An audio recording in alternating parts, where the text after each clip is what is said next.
মহারাষ্ট্র সিরিজের দ্বিতীয় পর্ব নিয়ে আবারও হাজির হয়েছি এই ভিডিওর মাধ্যমে।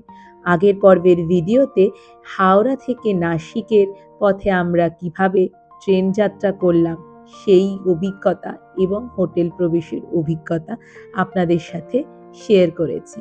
এই পর্বের ভিডিওতে থাকছে নাসিকের আশপাশে ঘুরে দেখা বিভিন্ন স্থান, থাকছে সপ্তশৃঙ্গীর মতন সতীপীঠের খোঁজ এবং নাসিকের বিভিন্ন মন্দিরের খোঁজ, আরও থাকছে ত্রম্বকেশ্বর মন্দিরে দর্শনের বিধি এবং বিভিন্ন রকম তথ্য।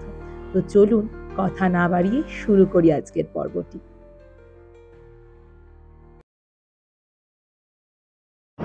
নমস্কার, আমি Soumi and welcome to my channel the Ghumakkar girl. তো আজকে আমি আবারও একটা নতুন পর্ব নিয়ে চলে এসেছি।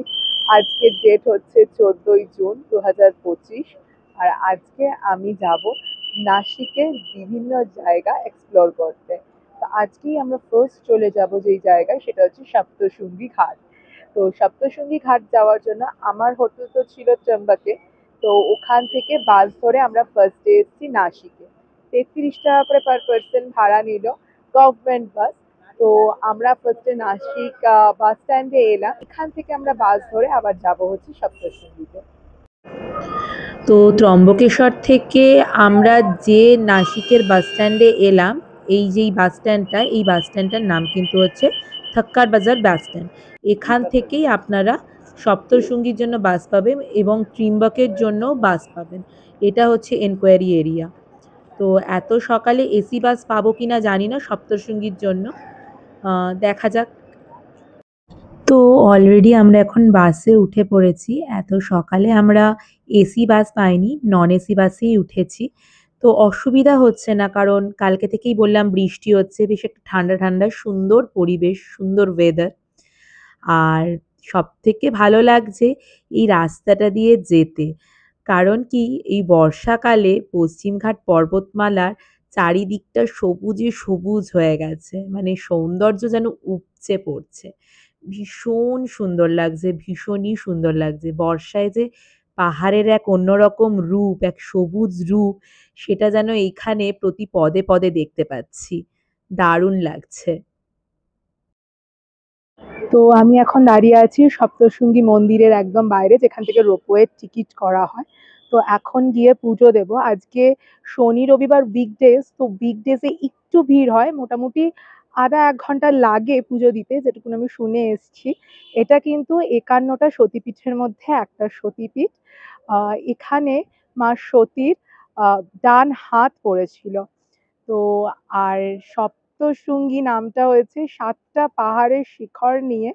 7টা পাহাড়ের শিখরে মা সপ্তশৃঙ্গী বিরাজ করেন, রক্ষা করেন এই 7টা পাহাড়ের শিখরকে, তাই এটার নাম কিন্তু সপ্তশৃঙ্গী।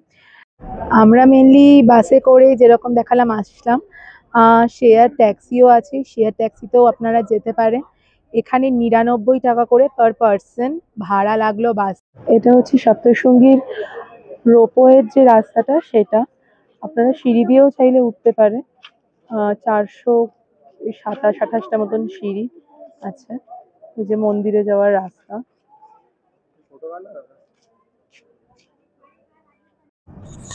আমরা সিঁড়ি দিয়ে উঠবো না, আমরা রোপওয়ের ভিউটা এনজয় করতে চাই, তাই রোপওয়ে করেই আমরা কিন্তু সপ্তশৃঙ্গী মাতার মন্দিরে যাব। তো এইখান থেকে রোপওয়ের টিকিট আমি পাশ থেকে করলাম, দেখালাম যেখানে, ওখান থেকে বেরিয়ে এই ভেতরে মলের মতন করা আছে, এখান থেকে ঢুকেই আর একটু এগিয়ে রোপওয়ের কেবিন আছে, ওখান থেকে রোপওয়ে ধরতে হয়। তার আগে কিন্তু পূজা সামগ্রী কেনার বিভিন্ন রকম জিনিসের দোকান এখানেই ভেতরেই আছে, খাওয়ারও দোকান আছে, ওয়াশরুমও আছে। তো আপনারা এখানে ভেতরে এসেই মানে পুজোর সামগ্রী কিনতে পারেন, আপনাদের বাইরে থেকে কিনে আনতে হবে না। তো আমি এই দোকানটি থেকেই কিনছি, আপনারা যে কোনো একটা দোকান থেকে কিনতে পারেন। সব দোকানেই জিনিসের কোয়ালিটিও এক, দামও প্রায় এক ভেতরে, আপনারা এখান থেকে কিনতে পারেন। আর আমাদের এই রোপওয়েতে পার পার্সন ভাড়া নিয়েছে 110 টাকা। আপনি যদি সিনিয়র সিটিজেন হন বা আপনার সাথে যদি সিনিয়র সিটিজেন থাকে, তাহলে ভাড়াটা অর্ধেক, 55 টাকা করে। এই যে এইটা হচ্ছে সিঁড়ি, এই সিঁড়ি দিয়ে ভেতরে আরেকটু ঢুকে আমাদের রোপওয়ে ধরতে হবে, মানে রোপওয়েতে আমরা চড়বো, সেইখান থেকে আমরা যাচ্ছি ভেতরে। খুব সুন্দর একটা সিস্টেম করা। এই যে মানে রোপওয়েটা কিন্তু নর্মাল রোপওয়ের মতন না, দেখতে অনেকটা যেন সেই বাসের মতন, বাস বা ট্রেনের মতন আর কি, ট্রেন যেন নেমে যাচ্ছে মনে হচ্ছে, দেখুন দেখাচ্ছি, পুরো একটা ট্রেনের মতন। আর এই ভেতরে কিন্তু এসিও আছে, আমি ফার্স্ট টাইম দেখলাম বেশ রোপওয়ের ভেতরে এসি আছে। আমি এর আগে কোনোদিনও কোনো রোপওয়ের ভেতরে এসি দেখিনি, তো এটা বেশ নতুনত্ব একটা জিনিস, বেশ সুন্দর। আর দেখুন মানে একদম উপর থেকে নিচে কি সুন্দর, কি সুন্দর লাগছে ভিউটা। আমি জানলা দিয়ে যতটা পারছি দেখাচ্ছি, রোপওয়েতে যে আমরা যখন যাচ্ছি চড়ছি, মানে নিচটা এত সুন্দর লাগছে, খুব সুন্দর। মানে আমি বলবো অন্তত সিনিক বিউটির জন্য আপনারা একবার এসে সপ্তশৃঙ্গী ঘুরে যাবেন, প্রচন্ডই ভালো লাগবে, খুবই ভালো লাগবে। এত সুন্দর জায়গা যে মন ভরে যাবে। আর এই বর্ষায় পশ্চিমঘাট পর্বতমালার যে রূপটা, সেটা যেন ওই বললাম উপচে উপচে পড়ছে। তো এখন আমরা মন্দিরের ভেতরে, তো এখানে লাইন আছে, আজকে শনিবার, বললাম শনি রবিবার একটু ভিড় হয়। তো মা গর্ভগৃহে একদম ছবি তোলা যায় না, কিন্তু এই বাইরে থেকে আপনারা ছবি তুলতে পারেন। মা এখানে 18খানা হাত নিয়ে বিরাজ করছেন। মায়ের মূর্তিটি পুরো সিঁদুরে ভর্তি, মানে এত সুন্দর মূর্তি। আর এই দেখুন মন্দিরের উপর থেকে ভিউটা জাস্ট অসাধারণ লাগছে, যেমন মাকে দেখে মন ভরছে তেমন এই সিনিক বিউটি দেখে। আর এই যে দেখুন এটাই কিন্তু রোপওয়ের রাস্তাটা, ওই যে যে ট্রেনের মতন রোপওয়েটা নেমে এসেছিল, এই সিঁড়ির মতন করা আছে, এখান দিয়েই রোপওয়েটি নামা আটা করে। তো এটা হচ্ছে কিন্তু রোপওয়ের রাস্তাটা, খুব ইউনিক, খুব সুন্দর। তো আজকে খুব ভালো করে পুজো দেওয়া গেল মায়ের কাছে। তো ভীষণ সুন্দর ভাবে পুজো দিয়েছি আজকে। শনিবার বলে একটু ভিড় ছিল, মোটামুটি আধ এক ঘন্টা লাগলো, বাট খুব ভালো দর্শন হয়েছে। আর মানে এই শক্তিপীঠে একমাত্র দেখলাম যে মানে খুব সুন্দর করে ছবি টবি ঠাকুরের তোলা যাচ্ছে সামথিং। এখন আমরা নিচে ওই রোপওয়ে যেখানে, ওখানে ফুড কোর্টে এসেছি খেতে। সকাল থেকে কিচ্ছু খাওয়া হয়নি, খুব খিদে পেয়ে গেছে, তো একটা মিসাল পাও অর্ডার করেছি আমার জন্য আর বাবার জন্য মশলা ধোসা। তো খেয়ে দেখি কেমন। মিসাল পাওটা 80 টাকা নিয়েছে, মশলা ধোসাটাও 80 টাকা নিয়েছে। আর আমরা ভেতর থেকেই কিন্তু জিনিস কিনে পুজো দিয়েছি। তো ভেতরে দাম ঠিকই আছে আর কি, বাইরে থেকে বরঞ্চ রিজনেবল ভেতরে। তো এটাই কিন্তু ওই ফুড কোর্ট মলের, ওই যেখানে ভেতরে ফার্স্টেই ঢোকার সময় দেখালাম যে পূজার সামগ্রী পাওয়া যায়, একদম তার পাশেই। কত বড় দেখুন, এখানে কিন্তু বসে আপনারা বিভিন্ন ধরনের ভেজ থালি থেকে শুরু করে মহারাষ্ট্রিয়ান স্পেশাল থালি বা মহারাষ্ট্রিয়ান স্পেশাল ফুড সব কিছু পেয়ে যাবেন কম দামে, রিজনেবল প্রাইসে। এই যে আমার মিসাল পাও চলে এসছে, দেখতে বেশ লোভনীয় লাগছে, এবারে খাবো। তো আমরা এখানে দুপুরের খাবারটা খেয়ে নেবো ঠিক করলাম। তো আমরা চাপাটি নিয়েছি আর 1 প্লেট আমরা এইরকম বাটিতে আলু মাটার নিয়েছি। তো আলু মাটারের দাম হচ্ছে 160 টাকা। আর এক একটা যে রুটি আছে মানে চাপাটি আছে 15 টাকা করে পিস। তো এখন মোটামুটি 12:30 মতন বাজে। আমরা কিন্তু খুব সকালে বেরিয়েছিলাম, সকাল 6টায় বেরিয়েছিলাম। তো আপনারা যদি সপ্তশৃঙ্গী মানে একদিনের আপনাদের প্রোগ্রাম থাকে, তাহলে সপ্তশৃঙ্গী দেখে আপনারা যদি নাসিকের বিভিন্ন জায়গা বা লোকাল সাইট সিন করতে চান, তাহলে আপনারা কিন্তু অতি অবশ্যই খুব সকালে বেরোবেন। আমরা সকাল 6টায় বেরিয়েছিলাম, ওখান থেকে নাসিক আসতে আমাদের মোটামুটি 45 মিনিট মতন লেগেছে। তারপরে আমরা 8:45টার বাস ধরে বেরিয়ে 10:30টায় কিন্তু পৌঁছেছি এই সপ্তশৃঙ্গীতে। এখানে এসে মোটামুটি 1-1.5 ঘন্টা আমরা কাটান, দিয়ে এই আমরা এখন 12:30টার সময় আবার ফিরতি পথে রওনা দিচ্ছি। আমরা এখন সোজা চলে যাবো এই সপ্তশৃঙ্গী থেকে এসি বাস ধরে। মানে এসি বাস পেয়েছি আমরা, তো এসি বাস ধরে আমরা চলেছি কিন্তু নাসিকের পথে আবার। আমরা আজকে নাসিকের লোকাল সাইট সিনগুলোও করবো। তো আপনারা চাইলে কিন্তু যদি একদিনের প্রোগ্রামে এটা করতে চান তাহলে খুব সকাল বেরিয়ে পড়বেন সপ্তশৃঙ্গী দেখার জন্য। আমাদের এসি বাসে 112 টাকা করে ভাড়া নিচ্ছে। তো আমি তো দেখাতেই যাচ্ছি, ভীষণ সুন্দর চারিদিকের দৃশ্য, মানে চোখ ফেরানো যাচ্ছে না, এত সুন্দর। আপনারা দেখতেও পাচ্ছেন, আমি যতটা পারছি দেখানোর চেষ্টা করছি। মানে আমি বাসের জানলার পর্দাটা সরিয়েই রেখেছি, এত সুন্দর বিউটি, মানে জাস্ট অসাধারণ লাগছে, অসাধারণ। মানে চারিদিকে যেন সবুজ আর সবুজ, চোখ জুড়িয়ে যাচ্ছে, এত সৌন্দর্য পাহাড়ের বর্ষায়। তো কথিত আছে এই সপ্তশৃঙ্গীতেই কিন্তু মা দুর্গা মহিষাসুরকে বধ করেছিলেন। তো তার ফলে এখানে পাহাড়ে একটি জায়গায় গর্ত মতো হয়ে গেছে ওই ত্রিশূলের আঘাতে। তো এই পৌরাণিক কথাও কিন্তু এই সতীপীঠ সম্বন্ধে শোনা যায়। তো অতি অবশ্যই আপনারা যদি মহারাষ্ট্রে আসেন, আমি বলবো একবার সপ্তশৃঙ্গী ঘুরে যাবেন, খুব ভালো লাগবে। আর মায়ের প্রতিমা এত সুন্দর, এখানে ভালো এত সিস্টেম যে মানে পুজো দিয়েও মন ভরবে, মাকে দেখেও মন ভরবে, তার উপরে এই সিনিক বিউটি দেখেও মন সত্যি ভরে যাবে। তো সপ্তশৃঙ্গীর মন্দির থেকে আমরা ডিরেক্ট নাসিকের বাস ধরে নাসিক চলে এসেছি। এখান থেকে একটা অটো ভাড়া করে আমরা এবারে পুরো নাসিকের যে লোকাল সাইট সিনগুলো আছে সেগুলো করব। তো আজকে আমাদের ফার্স্ট স্পট সেটা হচ্ছে লক্ষ্মণজির মন্দির। তো আমি এখন লক্ষ্মণজির মন্দিরের ভেতরে ঢুকবো। এই সারাটা নাসিক জুড়ে, এমনকি নাসিকের নামটার সাথেও জুড়ে আছে বিভিন্ন পৌরাণিক গল্প, কথা বা কথকথা, যাই আমরা বলি না কেন। তো এই নাসিক শহরে বনবাসের সময় রাম, সীতা, লক্ষ্মণ নাকি ছিলেন। আর ঠিক এই জায়গাতেই লক্ষ্মণ শূর্পণখার নাক কেটে দিয়েছিলেন। সেইখান থেকেই এই শহরের নাম হয় নাসিক। এই লক্ষ্মণজি মন্দিরে ঢোকার মুখেই একটি বড় গণেশ ঠাকুরের মূর্তি আছে।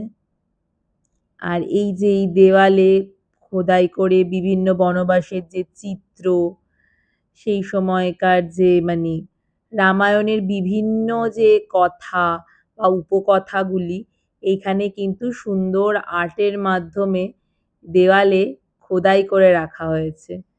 আর এই যে সামনে প্রচুর দোকান, এখান থেকে পুজোর সামগ্রী কিনতে পাওয়া যায়। ভেতরে আপনারা লক্ষ্মণজির মন্দিরে পুজো দিতে পারেন এখান থেকে সামগ্রী কিনে।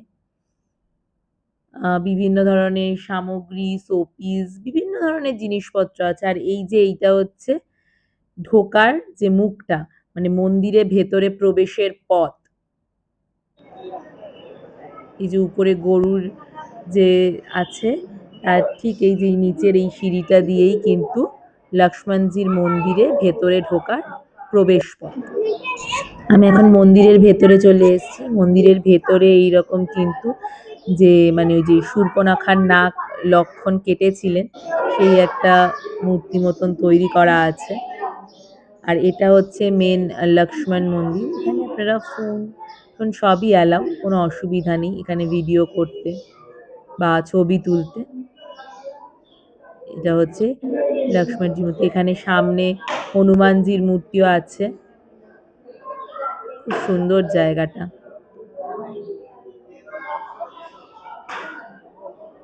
খুবই সুন্দর ভেতরের জায়গাটা। এই তপবনেরই একটা অংশ, যেমন আমরা লক্ষ্মণ মন্দির ঘুরে আসলাম, এটার অপোজিটেই আছে হচ্ছে রাম উদ্যান, তো রাম সৃষ্টি উদ্যান মেনলি। তো আমরা এখন সেখানে ঢুকবো। তো আমরা এখন রাম সৃষ্টি উদ্যানে ঢুকছি। তো আমরা যে অটোটা ভাড়া করেছি, আপনারা লোকাল যে কোনো অটো ভাড়া করতে পারেন। এই সমস্ত তপবন, পঞ্চবটী, গোদাবরী, কপিলা সঙ্গম, রামকুণ্ড, এগুলো সব ঘোরাতে আপনাদের মোটামুটি ওই 500 থেকে 600 টাকার মতন নেবে। তো এইগুলো সব ঘুরিয়ে দেবে। আর আপনারা এই যে তপবনে এসে আমি যে আগে লক্ষ্মণজি মন্দির দেখালাম, এর অপোজিটেই বললাম এটা, এখান থেকেই পায়ে হেঁটেই মানে সব 100 মিটার 200 মিটারের মধ্যেই আপনারা যেগুলো দেখতে পাবেন সেটা হচ্ছে এই লক্ষ্মণজি মন্দির, রাম সৃষ্টি উদ্যান, তারপরে হচ্ছে কপিলা গোদাবরী সঙ্গম, এগুলো আপনারা পায়ে হেঁটে হেঁটেই দেখতে পাবেন। আপনারা চাইলে মানে আমরাও যেমন করেছিলাম, আমরা অটোতেই জুতোটা খুলে এসেছিলাম। কি সুন্দর এই উদ্যানটা, এই যে রামের মূর্তি, এখানে রামের শ্রীপাদুকা রাখা আছে। এইটা কিন্তু এই কপিলা আর গোদাবরী সঙ্গমে যাওয়ার রাস্তায় আরেকটা মন্দির, এখানে মন্দির প্রচুর মন্দির আছে ভর্তি, এইটাও কিন্তু রাম সীতা লক্ষণজির আরেকটা মন্দির। এবারে আমরা কপিলা গোদাবরী সঙ্গমে ঢুকবো। এই সঙ্গমে মেনলি জুতো খুলেই ঢুকতে হয়, প্রচন্ড গরম, মানে পা পুড়ে যাচ্ছে, মনে হচ্ছে যেন আমরাই অগ্নি পরীক্ষা দিতে ঢুকেছি, এত মানে তেতে আছে মাটি, মানে এত গরম, মানে ধোয়া উঠছে পুরো, মানে পায়ে ছ্যাঁকা লাগছে রীতিমতো। এই যে জায়গাটা ভীষণ সুন্দর, এত সুন্দর, ভীষণ সুন্দর জায়গাটা, মানে আমার তো বোধহয় এই জায়গাটা সব থেকে সুন্দর লাগলো তপবনে। এটা হচ্ছে কপিলধারা গোদাবরী সঙ্গম। এখান থেকে গোদাবরী এসে ওই যে একদম কপিলধারার সাথে ওখানে মিশছে।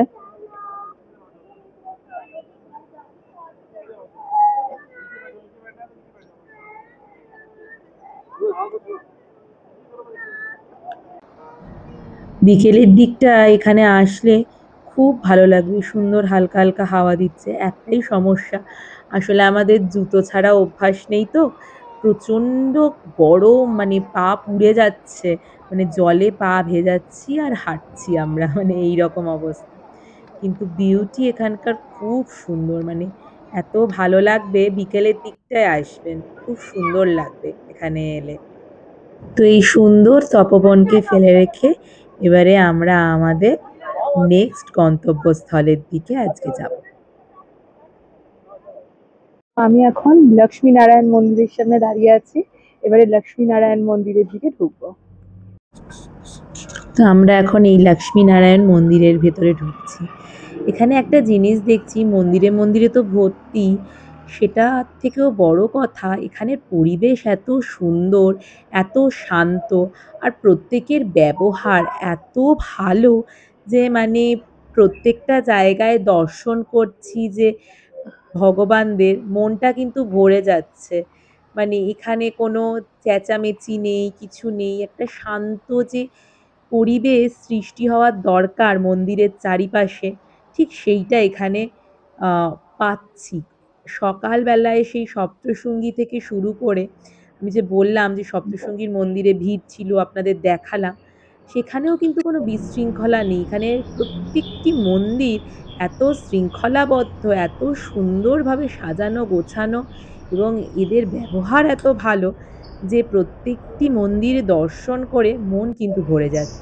ঠিক সমানভাবে এই লক্ষ্মীনারায়ণ মন্দিরে এসেও কিন্তু মন ভরে গেল। তো এখন আমি দাঁড়িয়ে আছি পিতাজির পর্ণকুটিরের সামনে। তো সেখানে আমরা ঢুকবো। इसके पीछे बड़ा पेड़ बन रहा है, पीछे नदी लक्ष्मण रेखा है, उसी को पार करके यहाँ पिछड़ा लेने आई। बुधवार के दिन दोपहर को रेखा ये महाविष्णु पर नदी के दिन रावण लंका ले गए, इसलिए अभी भी बुजुर्ग लोग कहते हैं कि बुधवार के दिन अपनी बहू बेटी को माफ या पिछड़ा दूसरे नाते में, इसका मूल कारण रावण सीता जी को लिए यहाँ पे रिवाज है। हर जगह पे राम लक्ष्मण सीता अकेली बिचारी है, उनके सामने कोई मनोकामना हो परिपूर्ण होगी। তো দেখালাম যে পর্ণকুটিরের যে সেবায়েত, উনি গল্পটা বলছিলেন যে কিভাবে সীতাহরণ হয়েছিল। তো এই পর্ণকুটিরের অপোজিটে হনুমান মন্দির আছে, আমরা এখানে সেখানে ঢুকবো।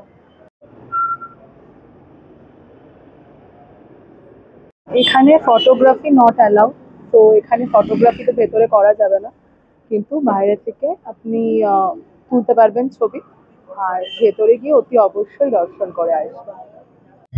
আমরা এখন পঞ্চবটিতে চলে এসেছি, 5টা বট গাছ আছে বলেই এইটাকে পঞ্চবটি বলা হয়। এখানেই কিন্তু সীতা গুম্ফা আছে এবং এখানে এক্সিবিশন হলও আছে একটা। আমরা সীতা গুম্ফায় তো দেখে এসেছি, সীতা গুম্ফার ভেতরে তো ছবি নট অ্যালাউড, আগে তুলতে দেওয়া হতো, বাট এখন বলা হলো যে এখন তুলতে দেওয়া হয় না। আর অপোজিটেই একটা এক্সিবিশন হল আছে, ওখানে 1 টাকা দিয়ে ওই সীতা হরণের যে পুরো মানে ঘটনাটা, সেটা দেখানো হয়, ওখানেও দেখতে পারেন 1 টাকা দিয়ে, ভালো লাগবে। আর শনি রবিবার দিনটা কিন্তু এই টাইমটায় খুব ভিড় হয় সীতাগোম্পায়, তো আপনারা চাইলে আগে গিয়ে দেখে আসতে পারেন। তো আমরা এখন কালারাম মন্দিরে এসেছি। কালারাম মন্দিরের ভেতরে ভেতরে ফটোগ্রাফি নট অ্যালাউ, বাট আপনি বাইরে অল্প একটু আধটু তুলতেই পারেন। তো এখানে রামের মূর্তি কালো রঙের, কালো পাথর দিয়ে রাম সীতা লক্ষণের। তো আমি এখন রামকুণ্ডের বাইরেই দাঁড়িয়ে আছি, আমার অপোজিটে আছে শিব মন্দির। শিব মন্দিরটাও আমি আপনাদের দেখাবো। এটাই হচ্ছে বিখ্যাত নাসিকের কপালেশ্বর মহাদেব মন্দির। এই মহাদেব মন্দিরের সামনে কিন্তু শিব ঠাকুরের সামনে নন্দী নেই, কারণ একবার শোনা যায় যে ব্রহ্মা নাকি তার 5 মাথার 1 মাথা দিয়ে ভীষণ নিন্দা করে শিব ঠাকুরের, এবং শিব ঠাকুর রেগে যায়। রেগে গিয়ে তার একটি মাথা কেটে দেয়, ফলে শিব ঠাকুরের ঘাড়ে কিন্তু ব্রহ্মহত্যার পাপ লাগে। সেই ব্রহ্মহত্যার পাপ কাটানোর জন্য এই নন্দী মহারাজ শিব ঠাকুরকে বলেন যে অরুণা বরুণা গোদাবরীর সঙ্গমে এসে স্নান করতে। তিনি এখানে স্নান করেন এবং তার ব্রহ্মহত্যা পাপ দূর হয়। তাই তিনি এখানে নন্দী মহারাজকে নিজের গুরু মেনেছেন। তাই সব মন্দিরের সামনে নন্দী মহারাজ থাকলেও এই মন্দিরে কিন্তু সামনে নন্দী মহারাজ নেই। এখন বিকেলবেলা, আর আমি ঠিক দাঁড়িয়ে আছি নাসিকের রামকুণ্ডে। এখানে কিন্তু কুম্ভ মেলা আয়োজিত হয়। এখানে বিভিন্ন মানুষ তাদের প্রিয়জনের শেষকৃত্য করতে এখানে অস্থি ভাসান। এখানে বিভিন্ন ধরনের পূজা অর্চনাও হয়। এখানে চাইলে আপনারা স্নানও করতে পারেন। বলা হয় যে এখানে রাম ভক্তরা এইখানে স্নান করে বলে রামকুণ্ড। তো বিকেলের দিকেই রামকুণ্ডে আসলে সত্যিই খুব ভালো লাগবে। এখানে কিন্তু 7টা থেকে 7:30টায় বিকেলের দিকে গঙ্গা আরতি হয়। আপনারা চাইলে গঙ্গা আরতি দেখতে পারেন। খুব ভালো লাগবে। আর নাসিকে এত মন্দির ছড়িয়ে ছিটিয়ে বেনারস আর হরিদ্বারের মতন যে আপনি গুনে গুনে শেষ করতে পারবেন না। তো আমরা এই সময়টা এই রামকুণ্ডের সামনে কাটিয়ে এবারে ত্রম্বকেশ্বরের দিকে আবার রওনা দেব। তো আজকে অলরেডি মানে সমস্ত সাইট সিন করে সপ্তশৃঙ্গী, তারপরে হচ্ছে নাসিকের সমস্ত লোকাল সাইট সিন করে আমরা বাসে করে ফিরলাম প্রায় 7:30টার দিকে ত্রম্বকে আমাদের হোটেলে। তারপরেই আবার বৃষ্টি শুরু হয়ে গেছিল, তো ভেবেছিলাম বিকেলের দিকটায় ত্রম্বকেশ্বর মন্দিরে যাব, তো আর যাওয়া হয়নি। একেবারেই কালকে যাব, পুজো দেব সকালবেলায় একদম। আর তারপরে আমরা খাওয়ার নিয়ে চলে এসেছি, কারণ কালকে ত্রম্বকেশ্বরে পুজো দিয়ে আমরা একেবারে সিঁড়ির বাস ধরতে যাব নাসিকে। তো অনেক প্যাকিং ট্যাকিং করতে হবে। তো মানে পাশের যে আরো ভোজনালয় আছে সেইখান থেকে একটা জায়গা থেকে ভেজ চাও আর শাহি পনির আর বাটার রুটি নিয়ে নিলাম রাত্রিরের জন্য, প্যাক করিয়ে হোটেলে বসে গল্প করতে করতে গোছাতে গোছাতেই খাওয়া দাওয়া হবে। তো এটা আমাদের ডিনার। তাহলে আজকের মতন গুড নাইট, আবার কাল সকালে দেখা হচ্ছে। আজকে 15ই জুন 2025। আর আজকে আমি ত্রম্বকেশ্বর মন্দিরে, নাসিকের ত্রম্বকেশ্বর জ্যোতির্লিঙ্গে, যেটি 12টি জ্যোতির্লিঙ্গের মধ্যে 10 নম্বর জ্যোতির্লিঙ্গ, সেখানে আজকে আমি দর্শন করতে যাব। তো চলুন দেখা যাক। এখানে কিন্তু দুভাবে দর্শন করা যায়, একটা হচ্ছে ভিআইপি দর্শন আর একটা হচ্ছে জেনারেল দর্শন। জেনারেল দর্শনে ফ্রি অফ কস্ট, কোনো টাকা লাগে না। আপনি যদি হাতে সময় নিয়ে যান তাহলে উইকডেজ ছাড়া অন্য দিন আপনার 2-3 ঘন্টার মধ্যে পুজো হয়ে যাবে। আর যদি উইকডেজে যান তাহলে অনেকটা সময় লাগতে পারে, বা শিবরাত্রি এবং শ্রাবণ মাসেও অনেক টাইম লাগতে পারে। আজকে রবিবার, তাই জন্য আমি স্পেশাল লাইনে দাঁড়িয়েও মানে 200 টাকার টিকিট কেটেও প্রায় 1 ঘন্টা মতন আমাকে লাইনে দাঁড়াতে হয়েছে আর কি, দর্শন করার জন্য। তো আমি কিন্তু এই ভিআইপি দর্শনের টিকিটটা, 200 টাকার যে টিকিটটা, সেটা আমি অনলাইনে মন্দিরের যে অনলাইন অফিসিয়াল সাইট আছে সেখান থেকেই কেটেছি। আপনাদেরও সাজেস্ট করব আপনারা অনলাইন থেকে কেটে যাবেন, নইলে আপনাদের আবার ঘুরপথে গিয়ে অনেক মন্দিরের পেছনে গিয়ে সেখান থেকে টিকিট করতে হবে। আপনারা চাইলে অনলাইন বুক করতে পারেন, আমি ডেসক্রিপশন বক্সে লিংক দিয়ে দেবো। আর এখানেই কিন্তু একমাত্র কাল সর্পযোগ কাটানো হয় এই মন্দিরেই, ত্রম্বকেশ্বর মন্দিরে। ত্রম্বকেশ্বর মন্দিরে আপনি যদি কাল সর্পযোগ কাটাতে চান তাহলে এখানকার যে পুরোহিত আছে তাদের সাথে যোগাযোগ করতে পারেন। তারা বিভিন্ন অভিষেকের পুজো, কাল সর্পযোগ কাটানোর পুজো এইগুলো করে থাকেন। তো আপনারা চাইলে এখানে এসে যোগাযোগ করতে পারেন। এই যে এইটা হচ্ছে মন্দিরের বাইরের চত্বরটা, খুব সুন্দর। গর্ভগৃহের ভেতরে একদম ছবি তুলতে দেওয়া হয় না, ভীষণ সুন্দর। এখানে লাড্ডু প্রসাদও পাওয়া যায়, 20 টাকা করে প্যাকেট, 2টো করে লাড্ডু থাকে। এই আমি যেখানে দাঁড়িয়ে আছি এর অপোজিটেই লাড্ডু প্রসাদ পাওয়া যায় আর কি, আপনারা চাইলে কিনতে পারেন। আজকে রবিবার বলে স্পেশাল লাইনেও মোটামুটি 1.5 ঘন্টা মতন লাগলো।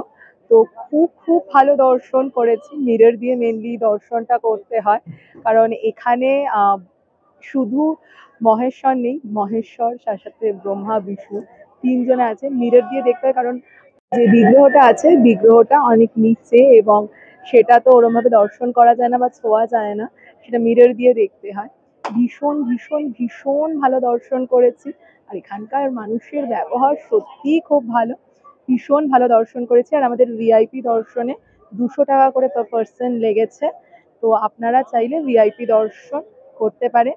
এমনি দিনে উইকডেজে যে আছে আপনারা ভিআইপি দর্শন না করে 1.5-1 ঘন্টার মধ্যে পুজো দেওয়া, 2 ঘন্টার মধ্যে পুজো দেওয়া হয়ে যায়। শ্রাবণ মাসে ভিড় হয় আর এই উইকডেজ গুলোয় খুব ভিড় হয়। তো উইকডেজ গুলোয় আসলে আপনারা যদি 1-1.5 ঘন্টা হাতে টাইম নিয়ে আসেন তাহলে আপনারা টিকিট মানে ভিআইপি পাস কেটে তাহলে পুজো দেবেন, এটা সাজেস্ট করবো। তো আমি এখন কুশাব্রত কুণ্ডের সামনে দাঁড়িয়ে আছি। এখানে কিন্তু শিব ভক্তরা স্নান করে।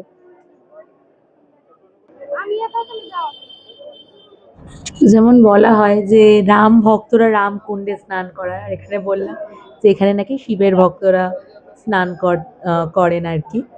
তো এখানে আপনারা এসে কিন্তু স্নান করে এই মানে অনেকেই আছেন যে এখান থেকে স্নান করে তারপরে ত্রম্বকেশ্বর মন্দিরে পুজো দিতে যাচ্ছেন, মানে দর্শন করতে যাচ্ছেন বা অভিষেকের যদি কোনো পুজো করাতে হয় সেটা করতে যাচ্ছেন।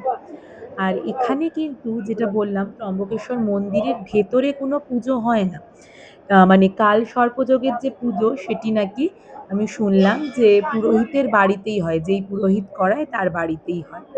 তো এখানে আশেপাশে অনেক মন্দির আছে, এই কুশাব্রত কুণ্ডের আশেপাশে অনেকগুলি মন্দির আছে। তো বেশ সুন্দর জায়গা, এখানে এসে অনেকটা টাইম কাটাতে পারে। তো এই নাসিকের পর্বের ভিডিওটি আমি এখানেই শেষ করছি। এই যাত্রাপথে পরের পর্বগুলোয় থাকবে আরও অনেক চমক। তো ততক্ষণ পর্যন্ত ভালো থাকুন, সুস্থ থাকুন এবং ভিডিওটি ভালো লাগলে অতি অবশ্যই লাইক, কমেন্ট, শেয়ার এবং সাবস্ক্রাইব করে আমার পাশে থাকুন। আর ততক্ষণ পর্যন্ত টাটা।